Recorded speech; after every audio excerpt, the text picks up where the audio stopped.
Hi, hello, welcome to cinema society. இன்னைக்கு நம்ம cinema சொசைட்டியில் என்ன பார்க்க போகிறோம்னா, கங்குவா படத்துடைய டீசர் ரிவ்யூ தான் பார்க்க போகிறோம். ஸோ நம்ம சேனலில் நீங்கள் இன்னும் சப்ஸ்கிரைப் பண்ணலன்னா மறக்காமல் சப்ஸ்கிரைப் பண்ணி சப்போர்ட் பண்ணுங்கள். இப்போ வாங்க வீடியோக்குள்ளே போகலாம். கங்குவா படத்தில் வந்து பார்த்திங்கன்னா, இன்றைக்கி நேற்று வந்து டீசர் வந்து ரிலீஸ் பண்ணியிருந்தாங்க. ஸோ 7 மாதத்துக்கு முன்னாடி ஒரு கிளிம்ஸ் வீடியோ வந்து ரிலீஸ் ஆச்சு. இப்போ வந்து படத்துடைய டீசர் வந்து ரிலீஸ் பண்ணியிருக்காங்க. சரி, இந்த டீசர் வந்து எப்படி இருக்குது அப்படின்னு சொல்லி பார்த்தீங்கன்னா, நல்லாவே வந்து இருக்குது. ஸோ இந்த படத்தோட ஃபஸ்ட்டு வந்து என்ன ப்ளஸ்ன்னு சொல்லி பார்த்தீங்க அப்படின்னா, இந்த கங்குவா படம் வந்து எப்படிப்பட்ட படம் அப்படிங்கிறத இந்த டீசர்லேயே வந்து அழகா வந்து அதை ஒரு கங்குவா வேர்ல்டு வந்து எப்படி இருக்கும் அப்படிங்கிறத வந்து அழகாகவே வந்து ரெப்ரசன்ட் பண்ணியிருக்காங்க.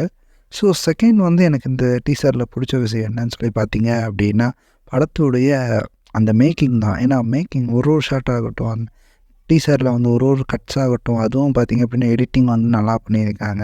மெயினாக இந்த படத்தில் வந்து சிஜி ஒர்க் வந்து நல்லா இருக்கும்னு சொல்லி நினைக்கிறேன். ஏன்னா ஒரு ஷாட்டில் பார்த்தீங்க அப்படின்னா அந்த முதலையோடைய கண்ணு வந்து காட்டுவாங்க. அதெல்லாம் பார்த்து வந்து நல்லாவே வந்து இந்த சிஜி ஒர்க் வந்து இந்த படத்தில் வந்து பண்ணியிருக்காங்க.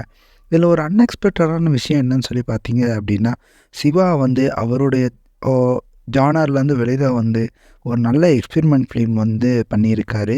இதுக்கு வந்து ஹேண்ட்ஸ் ஆஃப் சொல்லணும் சிவாவுக்கு. அது மட்டும் இல்லாமல் சூர்யாவோட கேரியரில் இது ஒன் ஆஃப் த டிஃப்ரெண்ட் படமாக வந்து இருக்க போகுது. ஏன்னா சூர்யாவுடைய முந்தைய படங்கள் பார்த்திங்க அப்படின்னா ஒரு மாதிரி இருக்கும். பட் கங்குவா வந்து அப்படியே வந்து ஆப்போசிட்டாக வந்து இருக்குது. ஏன்னா இந்த படத்தில் பார்த்திங்க அப்படின்னா இவங்க ரிலீஸ் பண்ண இப்போ வரைக்கும் வந்திருக்கிற இந்த அப்டேட்ஸ் வரைக்கும் எல்லாமே அந்த பீரியட் போர்ஷன்ஸை வந்து காட்டுறாங்க. ஸோ படத்தில் வந்து என்ன சொல்கிறாங்க பார்த்திங்க அப்படின்னா, பீரியட் போர்ஷன்ஸ் அப்புறம் ப்ரெசன்ட் போர்ஷன்ஸ் வந்து இருக்குதுன்னு சொல்கிறாங்க. ஸோ ப்ரெசன்ட் போர்ஷன்ஸை வந்து எங்கேயுமே அவ்வளோக்கா வந்து அவங்க ரிவீலே பண்ணல. பட் அந்த பீரியாடிக் போர்ஷன்லாம் பார்த்திங்க அப்படின்னா நல்லாவே வந்து இருக்கும்னு சொல்லி நினைக்கிறேன். ஸோ நெக்ஸ்ட்டு வந்து இந்த படத்துடைய மெயின் வில்லன் பாபி டியோல் பற்றி சொல்லி ஆகணும்.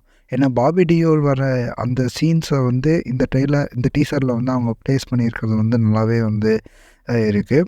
ஒரு இதில் ஒரு ஷாட்டில் பார்த்தீங்க அப்படின்னா, பாபி டியோலும் சூர்யாவும் வந்து ஃபேஸ் ஆஃப் பண்ணிக்கிற மாதிரி இருக்குது. ஸோ அந்த சீன்லாம் வந்து நல்லா வந்து இருக்கும்னு சொல்லி நினைக்கிறேன். மெயினாக இந்த படம் வந்து மேக்கிங்காகவே வந்து நிறையா அவார்ட்ஸ் வந்து வாங்குறதுக்கு வாய்ப்புகள் இருக்குது. ஸோ வெயிட் பண்ணி பார்க்கலாம் இந்த படம் வந்து என்ன பெர்ஃபார்ம் பண்ண போகுதுங்கிறது. சரி, நேற்று ஏன் வந்து இந்த படத்துடைய டீசர் வந்து ரிலீஸ் பண்ணாங்க சொல்லி பார்த்தீங்க அப்படின்னா, அமேசான் ப்ரைம் வந்து இந்த படத்துடைய போஸ்ட் தியேட்டரிக்கல் ரைட்ஸை வந்து வாங்கியிருக்காங்க. அதாவது ஓடிடி ரிலீஸ் ரைட்ஸை வந்து வாங்கியிருக்காங்க. ஸோ நேற்று வந்து அமேசான் ப்ரைம் வந்து மும்பையில் வந்து ஒரு ஃபெஸ்டிவல் கண்டக்ட் பண்ணாங்க. ஸோ அந்த ஃபெஸ்டிவலில் தான் பார்த்திங்க அப்படின்னா கங்குவாவுடைய டீசர் வந்து ரிலீஸ் பண்ணியிருக்காங்க. ஸோ இது பின்னாடி இருக்கிற காரணம் வந்து இதுதான். ஸோ உங்களுக்கு இந்த டீசர் எப்படி இருக்குது அப்படிங்கிறத நீங்கள் வந்து கமெண்ட் செக்ஷனில் சொல்லுங்கள். ஸோ இந்த வீடியோ பிடிச்சிருந்தால் லைக் பண்ணுங்கள், மறக்காமல் உங்கள் ஃப்ரெண்ட்ஸுக்கு ஷேர் பண்ணுங்கள். முக்கியமாக நம்ம சேனல் சினிமா சொசைட்டியை சப்ஸ்கிரைப் பண்ணுங்கள். தேங்க்யூ.